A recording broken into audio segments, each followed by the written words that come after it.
RCL 95,7 kami ada bersama Anda. Assalamualaikum warahmatullahi wabarakatuh, Sahabat RCL dan pemirsa kami TV. Bareng kami Lenarin seperti biasa dan juga kru yang bertugas di hari ini. Dan pada kesempatan kali ini Sahabat RCL, kita ketahui bahwa memang TPPO ini terutama di Kabupaten Sukabumi ini masih cukup lumayan tinggi ya. Dan di Sukabumi sendiri bahkan kasus-kasus terakhir ini banyak juga pekerja-pekerja buruh migran juga gitu ya yang korban TPPO itu sendiri. Nah sekarang juga Naren sudah bersama dengan Ibu Bunga Kakobong selaku fasilitator dan trainer selalu juga konselor ya dari Sobat Peduli Jakarta, yang biasanya beliau ini adalah menjadi trainer dan fasilitator juga ya yang diadakan oleh Dak Bali juga. Dan sebelum kita ngebahas tentang program-program beliau seperti apa, lalu juga yang dilaksanakan dan dikerjakan beliau seperti apa, kita coba kenalan dulu bareng Ibu Bunga. Assalamualaikum Bu. Waalaikumsalam. Oke, terima kasih atas waktunya Ibu Bunga. Sama-sama, dengan senang hati. Oke, mungkin di sela kesibukannya ya dalam membina dan juga melatih rekan-rekan ataupun juga para lembaga Bu ya, terutama dalam TPPO yang ada di wilayah Indonesia sendiri, terutama di Kabupaten Sukabumi ya, karena sekarang kita ada di Kabupaten Sukabumi. Betul. Ibu, kalau boleh tahu Bu, sebelum kita ngebahas terkait dengan TPPO sendiri, nah kalau untuk kegiatan Ibu sendiri selaku fasilitator dan trainer serta konselor dari Sobat Peduli seperti apa sih Bu? Boleh dijelaskan aktivitas Ibu selama ini? Jadi kurang lebih sejak tahun 98 ya, ketika kerusuhan Mei terjadi. Jadi sejak itu Sobat Peduli mulai melayani orang-orang yang menjadi korban kekerasan. Jadi kita membantu memberikan pemulihan untuk trauma yang mereka alami. Lalu setelah itu dengan berjalannya waktu kami juga mulai merubah data-data menjadi informasi. Jadi kemudian memberikan edukasi dan penyadaran kepada masyarakat sehubungan dengan isu-isu kekerasan termasuk TPPO juga. Oh berarti memang sudah sejak tahun 98 ya? Lama sekali berarti ya. Nah Bu, berhubungan dengan TPPO Bu ya, terutama TPPO yang ada di wilayah Indonesia khususnya di Kabupaten Sukabumi ya, umumnya Indonesia khususnya Kabupaten Sukabumi. Nah Ibu selaku fasilitator dan trainer serta konselor juga Bu, bagaimana Ibu menanggapi perihal dengan TPPO yang ada di wilayah Indonesia terutama di Kabupaten Sukabumi yang rata-rata notabene adalah korbannya ini anak-anak usia dini, seperti apa Bu seperti itu? Memang Menorin miris banget ya, artinya seringkali orang juga berpikir korban TPPO orang-orang yang diperdagangkan itu hanya yang orang dewasa. Tidak banyak yang menyadari bahwa korban anak dalam arti negara kita kan punya undang-undang perlindungan anak ya, yang menyatakan bahwa anak di bawah usia 18 tahun, orang yang di bawah 18 tahun itu masih usianya anak. Nah, kita tahu sendiri dalam urusan TPPO ini banyak sekali pemalsuan dokumen. Jadi orang yang mungkin usianya baru 14 atau 17 sudah dimanipulasi menjadi mungkin 19 atau 20 gitu, lalu dibuatkan dokumen-dokumen yang palsu sehingga mengaburkan semuanya. Padahal sebenarnya mereka masih anak-anak. Nah, yang menjadi faktor yang paling menjadikan anak-anak ini korban itu seperti apa sih? Apakah memang mereka itu pada awalnya mengetahui bahwa mereka akan bekerja lalu bekerja di sana dengan prospeknya seperti itu, ataupun juga memang mereka ini dibodoh-bodohi dengan kata lain ya oleh para agensi ataupun juga yang membawa pekerjaannya Bu? Nah, yang pertama yang sebenarnya terjadi di seluruh Indonesia ya, artinya faktor sulitnya hidup, kesulitan ekonomi itu kemudian mendorong banyak orang untuk mencoba mencari peruntungan, mencoba mencari pekerjaan dengan cara yang berbeda gitu. Entah itu di kota lain, mungkin di negara lain, tetapi mereka tidak menyadari benar-benar seperti apa pekerjaan yang menanti mereka. Jadi seringkali dimanipulasi. Di sini dijanjiinnya mau kerja di resto, tahu-tahu sampai sana kerjanya di mana gitu ya. Tidak ada kontrak yang jelas. Ada kontrak pun ternyata sampai di sana ceritanya lain lagi ya, berbeda ya. Jadi belum lagi karena tingkat pendidikan yang rendah ya. Jadi memang informasi-informasi bahkan apa bahayanya, risiko-risiko yang akan mereka terima itu seperti apa, itu nggak diketahui. Dan belum lagi misalnya kita tahu sendiri sekolah untuk jadi orang tua itu nggak ada ya. Oke. Semua orang itu menjadi orang tua lalu mencontoh bagaimana cara orang tuanya ngedidik anak.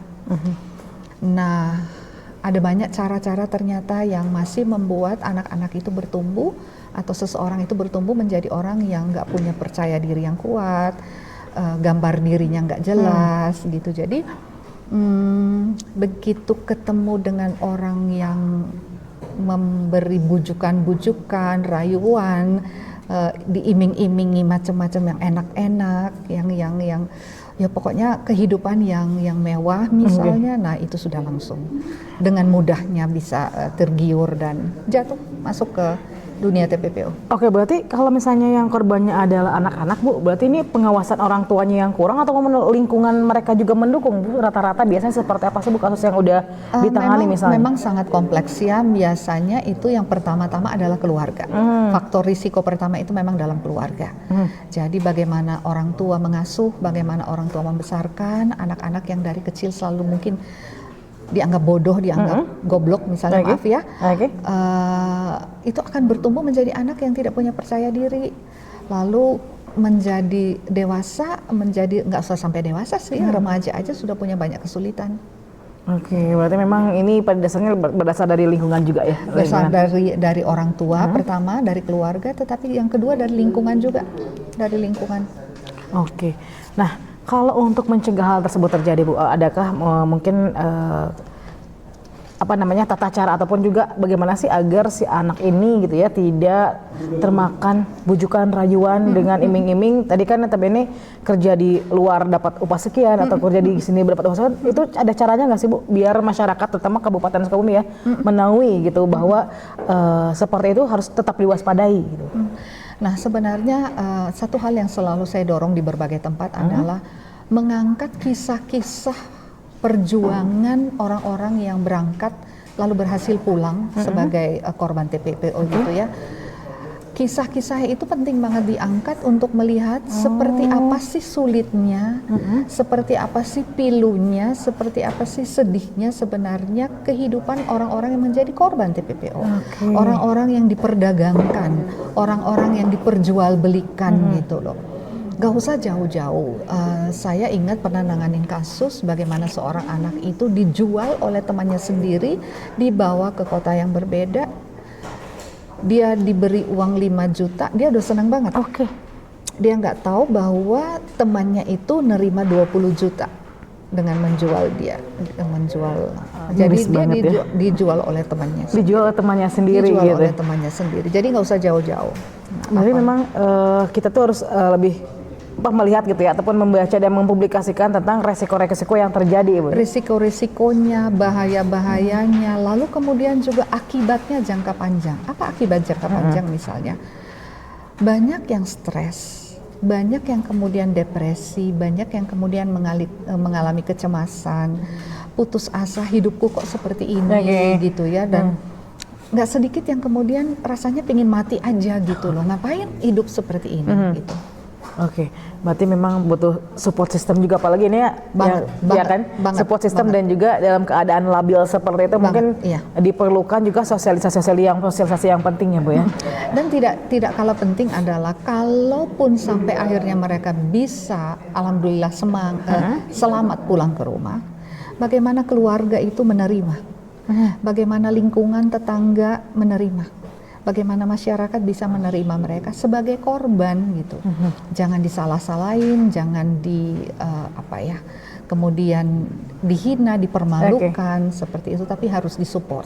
Harus dirangkul ya. Harus dirangkul.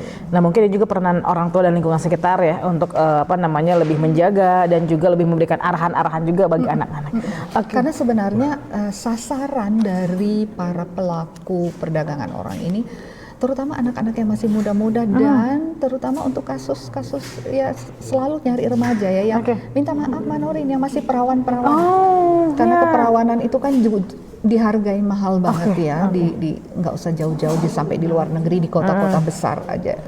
Berarti ini seperti itu. Jadi, resikonya memang ini luar biasa ya. Jadi orang tua bapak atau ibu itu harus benar-benar mendampingi anak-anaknya untuk memberikan bayangan. Nah, kalau mungkin karena pendidikan yang rendah atau terbatas gitu ya, inilah tugas-tugas LSM, inilah tugas-tugas pemerintah bekerja sama, berkoordinasi dengan stakeholder yang lain untuk mengedukasi masyarakat supaya kita sama-sama sadar bahwa ada bahaya yang harus kita cegah, ada akibat yang harus kita upayakan jangan sampai terjadi gitu. Oke, berarti memang ini diperlukan makanya adanya pelatihan kurikulum yang dari Kemendak Bali juga ya Bu ya.